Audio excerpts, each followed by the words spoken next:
They told me I was nothing but a dog. Hi, welcome to my channel.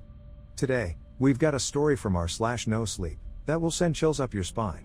Sit back, relax, and grab some snacks. Before we start, if you have some scary personal experiences that you want to share, feel free to email them to me. Let's get started. My father named me Laika because when I was born, my grandfather told him to treat me like a bad dog. To father, Laika was synonymous with a dog. He used the name to remind me of my place in the hierarchy: lesser, beneath, inferior. Nothing but a dog. My father meant to humiliate and degrade me with such a name, but he honored me instead. You see, Laika was a stray dog from Moscow. On November 3, 1957, the Soviet Union put her on Sputnik 2 and launched her into space. She was the very first animal to orbit Earth. The Soviets knew how to put a rocket into space, but they didn't know how to bring it back. This made Laika's mission a death sentence. Shortly after reaching orbit, the interior of Sputnik 2 became catastrophically hot, far too hot for mammals to tolerate. Mere hours after launch, Laika died an agonizing death. She perished the same way she'd lived: lesser, beneath, inferior. Abandoned. Unloved. Nothing but a dog. I spent many hours imagining her terror, pain, and loneliness. How would it feel, spending my last hours hurtling through divine darkness in a metal bucket? What must it be like to not understand what I was seeing, or why it was suddenly so loud and so hot? What must it be like to not understand why, after being plucked from cruel streets and dropped into a bustling world of kindness, I was now alone? Perhaps I would think I'd been a bad dog. Perhaps I'd think this was my punishment. Punishment is my mother tongue. I know what it was like to be punished for transgressions I cannot remember or understand, to be hurt so badly my heart rate triples and my mind flies out the window and soars into the stars, retracing Laika's doomed flight while my husk squirms and weeps on the floor of a dirty house 68 miles below. Even so, I adapted to punishment. As I said, it eventually becomes a language. Given enough time, anyone can learn a language. What I could not adapt to was fear. As a child, I was afraid of everything. You see, in the deepest, most forgotten parts of the world, there are things that most people cannot believe and even fewer would understand. Old ways, old things, old truths. And old monsters. Monsters like my father and my grandfather. How can I describe this in a way you will believe? Maybe I can't. Maybe I shouldn't try. So instead, I will describe my grandfather. He was called Pavel. By the time I turned 9, he had gone through 6 bodies. By this, I mean he inhabited them. Using a variant of blood magic perfected by my forebears across many centuries, he leapt from body to body. He was not a spirit, he had a corporeal body of his own, a twisted, monstrous thing covered in scars and hard, glittering skin, a body that could shrink to the size of a garden snake or expand to the size of a house. But for all its marvels, this body was weak, sunlight burned its eyes and blistered its flesh. So it entered other bodies, like a hand inside a puppet, and wore them until they rotted away. I will never forget the sight of him, of many of him, in different bodies as flesh degraded and fell away in wet, discolored strings. Or the way his eyes, hard, round yellow eyes, glinted deep within their stolen sockets. Grandfather preferred the bodies of men, but sometimes chose women or children. Once, he even wore the body of my mother. I was very young then, perhaps 3, and the sight of her familiar form standing before the fire sent me into such transports of joy that I bawled from sheer ecstasy. Then she turned around, and in her bruised sockets I saw my grandfather's eyes, flat, glittering yellow. Like rotted gold. I reared back, screaming. My father, who had been stroking a pair of old baby shoes, looked at me with contempt so deep it scorched my heart. "Shut up, dog." I cringed. This was a mistake. His contempt exploded into disgust. He shot out of his chair and stomped upon me. Dirty, squirmy pain exploded across my abdomen. I hobbled away, whimpering, and hid under the stairs. I lay there alone for many hours. Eventually, my mind left my body and soared into the sky, a reverse dive into a sea of stars. I drifted away, dreaming of diamond-colored constellations and red nebulae. At my side was a curly-tailed dog with a striped face. My namesake. Laika. When I woke, I felt her, furry and warm, chest rising and falling under my hand. I opened my eyes. For just an instant I saw her in the shadows. Then she shrank away, sinking into the ground. I tried to grab her, but the floor swallowed her. My fingers closed on hard floorboards. I covered my eyes and wept. Several months later, Grandfather within mother gave birth to a child. A baby boy with yellow eyes and my father's curly black hair. Mere minutes after the birth, father picked up the baby and took him outside. He returned an hour later, empty-handed. Spurred by horror, I immediately ran out into the night. The cold was brutal, at once invigorating and exhausting. I searched until I found the baby, whimpering weakly beside a snowdrift. He was still covered in birth blood. I named him Alexander and brought him home. When I walked in, father immediately slapped me. I reeled back as stars rocketed across my vision. Never, he hissed, contempt dripping from every syllable. Never disobey again. Give him to me now. He reached for Alexander, but grandfather stopped him. I looked up and swallowed a whimper. Grandfather stared back at me through my mother's rotting face. The mouth, puffy and discolored, with an oddly detached look, corked into a smile. No. Let the dog keep her pup. We have other concerns. They certainly did. They worked together, and they worked constantly. Father kidnapped victims, and grandfather used them. Whenever father brought a new victim to the cabin, grandfather used his hands, long, hideous things marked with scars and covered in strange, glittering flesh, to tear out the victim's tongue and crush their feet. Then he would wait until nightfall, because remember, sunlight burned grandfather's eyes and blistered his skin, and carry them to his chapel. His chapel was an ancient stone structure at the base of a wooded hill. Within the chapel were 3 red windows and 6 rough-hewn pews. At the end of each pew sat desiccated corpses, facing the altar like sentries. I hated grandfather's chapel. The very air weighed upon me whenever I entered, crushing my heart and poisoning my lungs. The worst part was the fear, electric and paralyzing, inescapable. Luckily, I was just a dog, and dogs do not spend much time inside chapels. But dogs hear screams. Even screams from far away, echoing down forested mountains long into the night. Grandfather did not often leave his chapel, but when he did it was always in the wee hours of the morning. I know this because my father and I were required to hold vigil until he walked through our door. Whenever grandfather came back from his chapel, he looked human again, smooth skin, wide smile, good proportions. Sometimes he looked a bit like father. Sometimes he looked like his victim. It was as incomprehensible to me as outer space would have been to Laika. The stream of grandfather's victims never ended. Vagrants, the elderly, the travelers, orphans fleeing violence. There were so many. So many. If it weren't for Alexander, I would have withered into nothing. He was more than a brother to me. For all intents and purposes, he was my son. Neither father nor grandfather cared for him. They didn't even feed or clothe him. I had to feed and dress him with what little I had. Despite my best efforts, he never learned to speak. That isn't to say he couldn't communicate. He could, with gestures and facial expressions and nonsense syllables, but language eluded him. But it was all right. He grew into a sweet, curious boy with freckles and long, delicate hands. Over time, his terrible yellow eyes mellowed into a clear, bright green. He was my life. He was my heart. But he wasn't enough. One night, as a little girl's screams came shrieking down the mountain from grandfather's chapel, I finally went to my father. I lay prostrate at his feet, which is how he taught me to approach him. The wooden floor was rough and painfully cold under my fingers. "Why, father? Why do you do this?" He sat in his chair, watching the fire. In his hands, he held a pair of white baby shoes. "Because your grandfather and I must live, little dog." "Will I have to do this to live?" "Yes." "Then I don't want to live." "I understand," he said. His grip tightened on the shoes. "But you don't have a choice."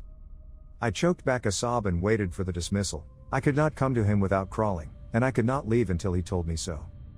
Instead, he said, "Stand up, Laika." Hearing my name was like being doused in ice water. He never used it. By that point, I'd almost forgotten I had a name. I said, "Stand up, Laika." It was a struggle to obey. Fear made my bones rubbery and my muscles weak. Father held out the baby's shoes. "What do you see?" "Shoes." My voice quavered. "Old baby shoes." "Those shoes," father said, "belong to my sister, Alexandra. I loved her more than anything. More than life. More than my parents. More than your mother. More than you. She was my heart." I watched him. The firelight threw his face into relief, creating crevasses out of wrinkles. His curly black hair shifted like smoke, and his long, sharp nose looked strange and monstrous.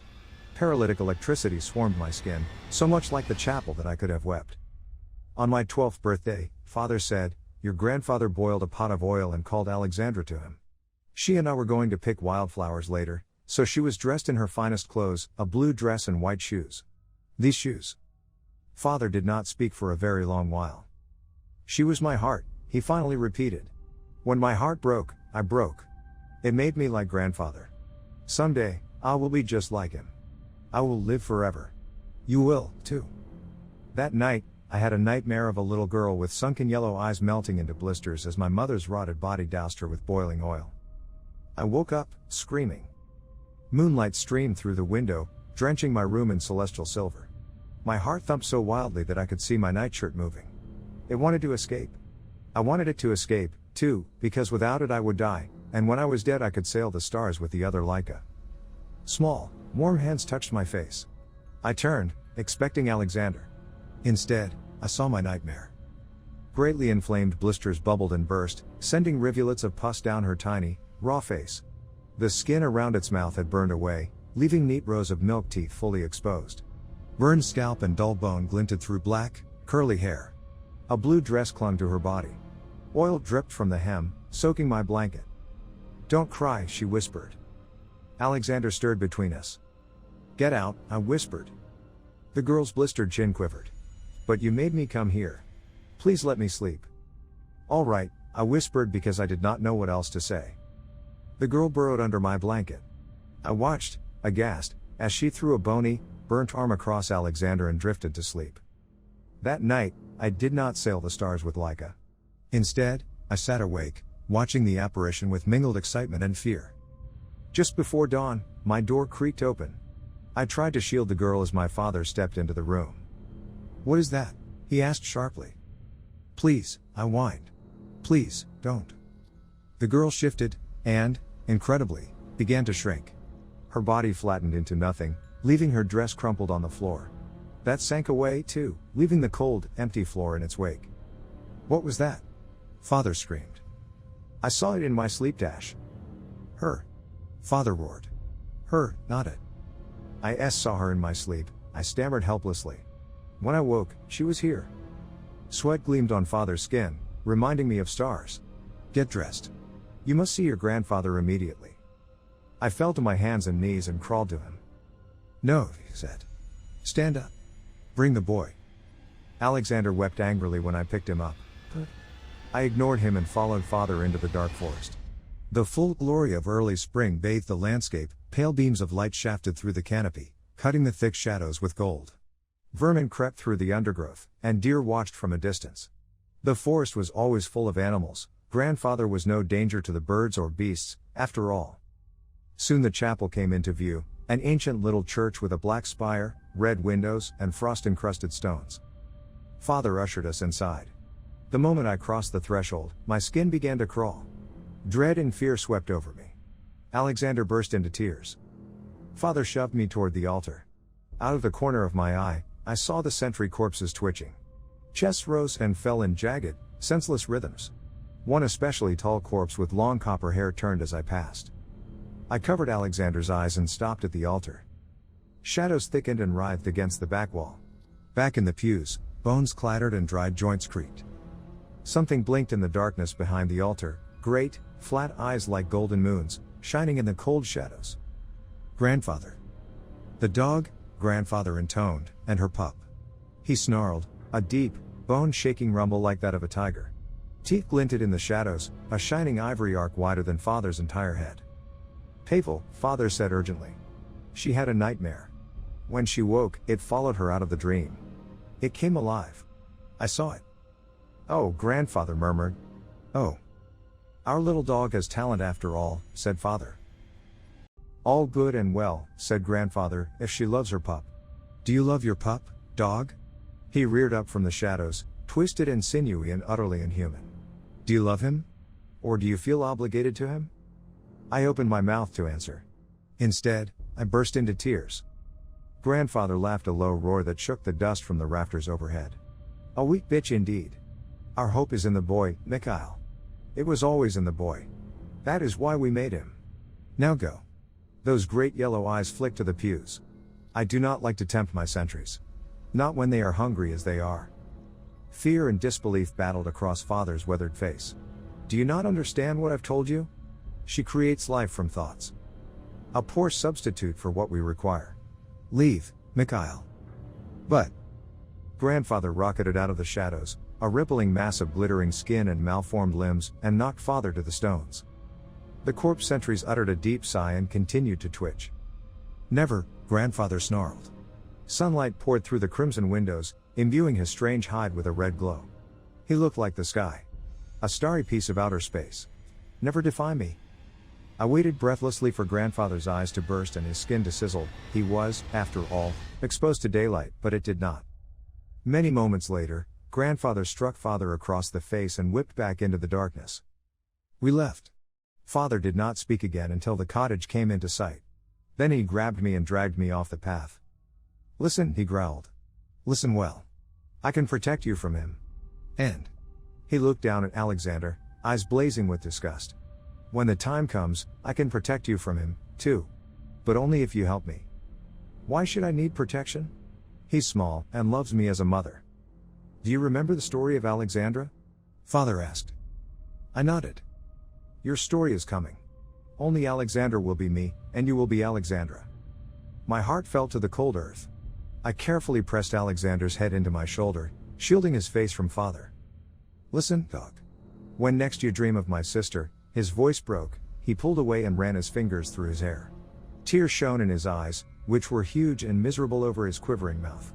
When she comes again, bring her to me. All right, Father. I had never seen him weep before. The sight was frightening and curiously thrilling. I will. Father nodded curtly, then left. I nearly followed but thought better of it. Instead, I stayed in the forest with Alexander. As the morning brightened and birdsong swelled to a symphony, I set Alexander upon the narrow path. He ran forward, humming a tune of his composition. Shadow and sunlight dappled his skin, turning him into a woodland sprite. The trees were in full bloom, petals drifted down like snow, carpeting the earth in glistening white. Alexander pulled ahead. After a while, I couldn't hear or see him. He drifted away, slipping into the deep shadows. Panic overtook me. Alexander. Alexander. I rushed ahead, grimacing against the pain in my chest. My heart thumped wildly, so hard I could see my shirt move. It wanted to escape again. Alexander. He darted from between the trees. I halted, overcome with relief so powerful it took my breath away. Petals covered his head and shoulders. As I watched, one drifted down and settled on his nose. Wide green eyes glimmered above it, bright as the promise of spring. For the first time in my life, my heart was so full that I wept. That night, Alexandra came to me again, blistered flesh dripping down her face. Her eyes had melted away, leaving raw, swollen masses of flesh in her melted sockets. Remembering my instructions, I sat up. Father, I quavered. Alexandra reached for me blindly, ruined hands closing on shadows. Father. Father burst into my room, gasping. Alexandra.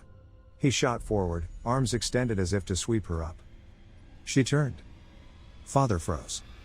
Alexandra tottered toward him. Mikhail, she whined. Mikhail, my eyes hurt. Father collapsed and covered his eyes as Alexandra approached. She left a trail of pus and oil, shining like a tiny river in the moonlight. Mikhail, my hands hurt. Father wheezed miserably. Mikhail, my skin is on fire and drips away. She stopped before him and crouched. Father whimpered and whined like a beaten dog, twisting away from her hands. She set her small hand on his cheek. Father squalled and writhed, but couldn't break away from her. Mikhail, she wept. You are just like him now. She jerked and began to shrink, to sink, disappearing into the floor. The moment her hand fell away, Father leapt to his feet and ran.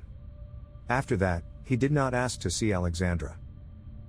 This is good because I did not see her in my dreams after that. I only saw Laika. I spent most nights drifting among the stars with that dear, doomed dog at my side.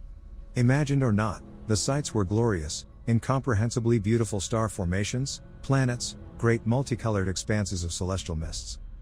Sometimes I woke, bleary and incoherent, and felt her fur against my skin.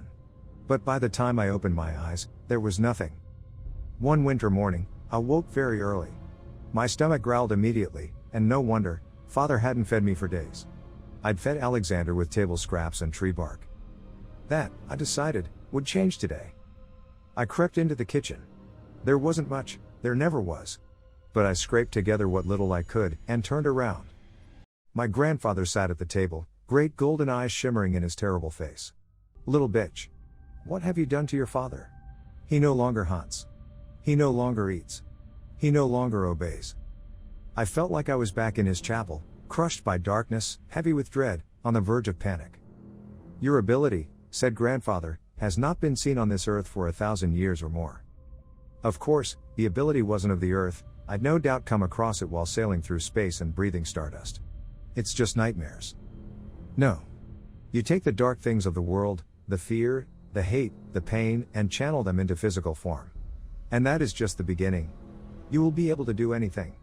You will make bodies. Permanent, perfect bodies for me, and you. The relish in his voice made me sick. He said, our women have always been weak and talentless. I thought the same of you, little bitch. Tears pricked my eyes and my bones thrummed as if struggling to break through flesh and run away. But it was no use, destiny had already bloomed between my grandfather and me, heavy and foul with the promise of despair. Grandfather whispered, listen closely, for you will only hear this once, I was wrong. He left. I ran to the window and watched him hurtle through the trees as sunrise threatened. Back to his chapel. I waited until the sun was up. Then I ran to my room, bundled Alexander in every bit of clothing I could find and left. We followed the path for many miles. Our home was hours and hours from the nearest town. We wouldn't reach it until long past nightfall. I could only hope that grandfather wouldn't notice our absence until the following day. It wasn't an unlikely hope, grandfather spent most of his time in the chapel. The second this thought crossed my mind, a glittering dark shape leapt out of the trees and knocked Alexander from my arms. I caught a blur of twisted limbs and nightmarish hands, of great yellow eyes like flattened moons. Alexander screamed as a torrent of blood splattered across the snow. It sank quickly, melting red canyons through the pristine white. Grandfather at me, narrow sides heaving. Then he leaned down and tore out Alexander's throat. I screamed. Birds took flight and mammals ran through the undergrowth. The piercing note echoed off the mountains. The pain within it should have ended the world, but there was no one to hear and no one to care. Grandfather grinned. Alexander's blood and sinews clung to his teeth. I broke. I felt it, the crushing weight of sorrow, the almost physical sensation of my spirit tearing and bleeding out into my guts. I fell to my knees and cradled Alexander's head for hours. My father finally found us around nightfall. He had a heel of bread and an oily chicken leg. He pressed them both into my hands, then left. I tore the bread into pieces and dropped them, one by one, into Alexander's mouth. When he did not wake, I burst into tears and hurled the chicken leg into the woods. The moon rose into the cruel, dark sky. Stars glimmered through the bare branches overhead, creating a breathtaking fractal pattern. I flopped down beside Alexander, pulling him to my body. He was cold. Terribly cold. I held him anyway, keeping my eyes trained on the stars. My mind detached with great difficulty like it was trapped in tar. Finally, it wrenched itself free and sailed upward, disappearing into a silvery sea of sky and stars, rocketing ever higher until I saw the earth spinning below. Laika's rocket zoomed past. I reached out and caught one of the metal bars near the nose. I could sense Laika within, her terror vibrated through the craft and leached into my bloodstream. It's all right, I said.